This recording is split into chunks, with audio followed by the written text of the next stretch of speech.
कंचा कदलीर साधा सीधा तरकारी खाई विरक्त लगिले ये जबरदस्त तरकारी बनातु। देखिए निरामिष दिन में माछ मांस कथा जमा भी मन पड़ब ना। ये तरकारी को जी थरे खाइबे आपण प्रशंसा तो पक्का।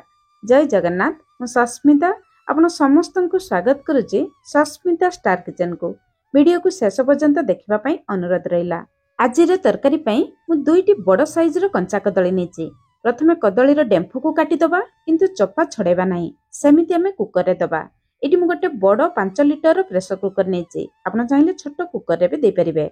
जदि आपनको कुकर रे गोटा कदली धरिबो नाही मझिरु दुई फाळ करी काटि नेबे किंतु चपा छड़ेबे नाही। एबे कदली रे आमे अल्प लूण दबा। गोटे ग्लास रु टिके कम पानी दबा। जमा अधिक पानी देबे नाही। अधिक पानी देले कदली बेसी सिझि जिवो।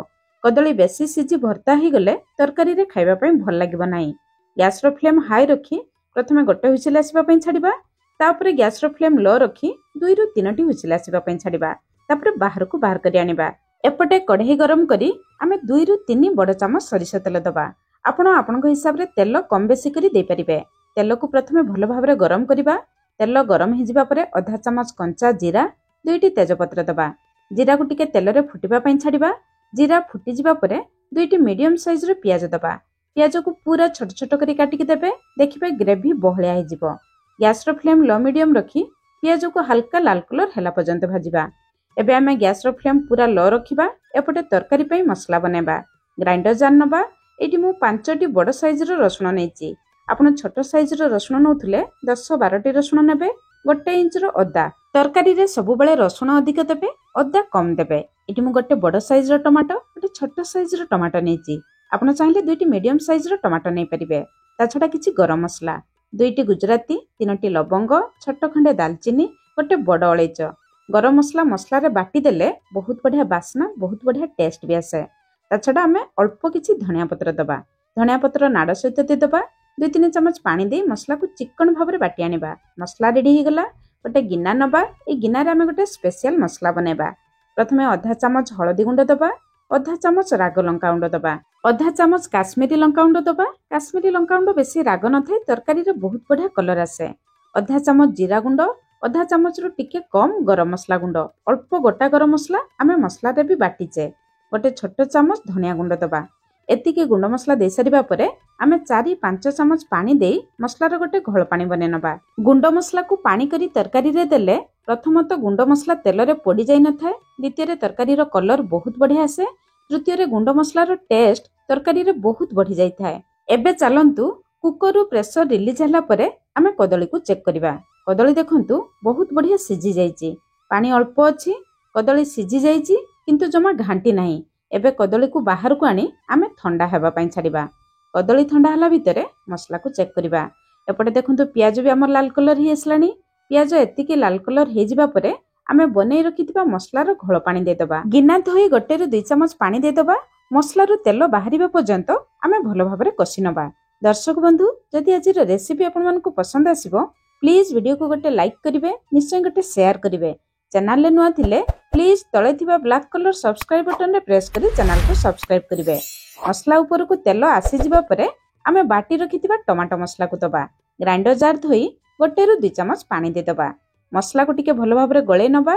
एबे मसला को देखि स्वाद अनुसार लूण दबा। कदली पई आमे परे लूण दबा। जेहेतु आमे टमाटो बाटी की देचे सेति पई मसला टिके अधिक लागुची।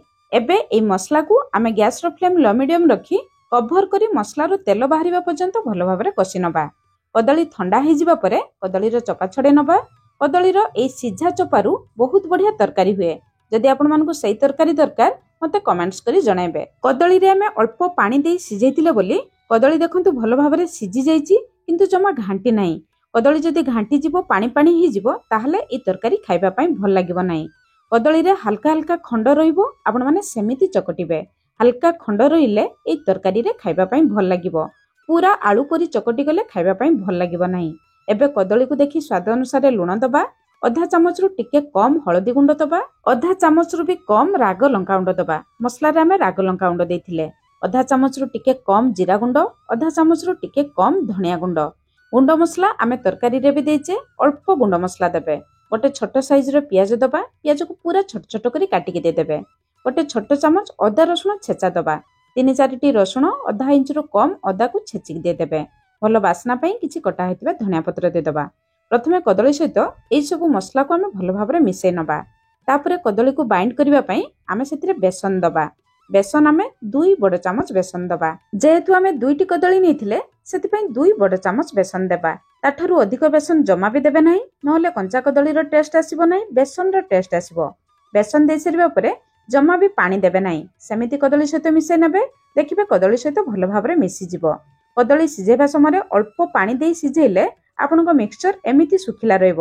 ଯଦି କଦଳୀ ସିଝେଇବା ସମୟରେ ଆପଣଙ୍କ କଦଳୀ ଟିକେ ପାଣି ହେଇଯାଇଥିବ, এই ଷ୍ଟେଜରେ ମିକ୍ସଚର ଟିକେ ପାଣି ଲାଗିବ, ତାହେଲେ ବି ଅଧିକ ବେସନ ଦେବେ ନାହିଁ।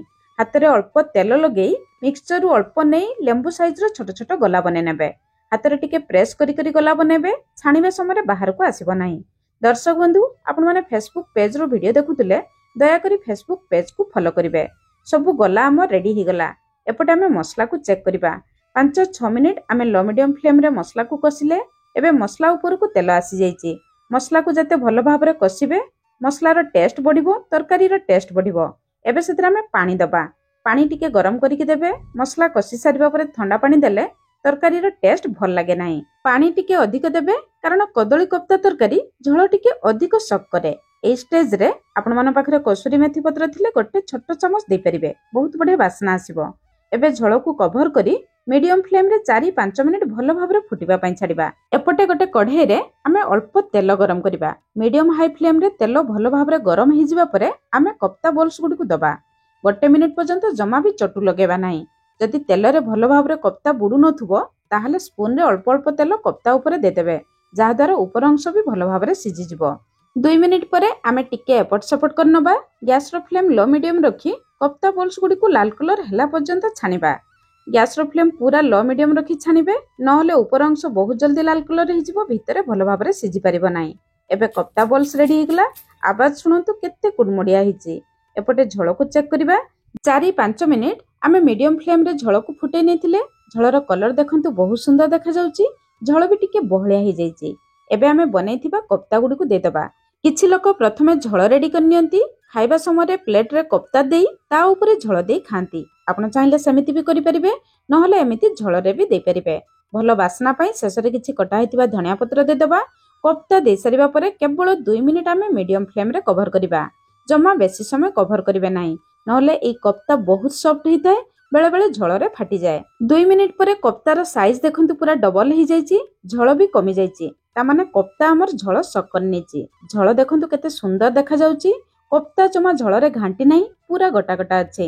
ଆପଣମାନେ ସବୁଦିନ ନହେଲେ ବି ଯେକୌଣସି ସ୍ପେଶାଲ ଅକେଜନ, ଘରକୁ ଗେଷ୍ଟ ଆସିଲେ ଏଇ ତରକାରୀକୁ ବନେଇ ଖାଇପାରିବେ। କଦଳୀ କୋପ୍ତା ଦେଖନ୍ତୁ ପୁରା ନରମ ଆଉ କଅଁଳିଆ ହେଇଛି, ପାଟିରେ ରଖିଲେ ପୁରା ମିଳେଇଯିବ। ଭିଡ଼ିଓରେ ସେୟାର କରିଥିବା ସବୁ ଟିପ୍ସ ଟ୍ରିକ୍ସ ଫଲୋ କରି ଆପଣମାନେ ଏଇ କଞ୍ଚା କଦଳୀ କୋପ୍ତା ତରକାରୀ ନିଶ୍ଚୟ ଥରେ ବନାନ୍ତୁ। କେମିତି ଲାଗିଲା ନିଶ୍ଚୟ କମେଣ୍ଟସ୍ କରି ଜଣାଇବେ। ଆଜି ପାଇଁ ରହିଲି, ପୁଣି ଦେଖା ହବା ନୂଆ ରେସିପିରେ। ଧନ୍ୟବାଦ।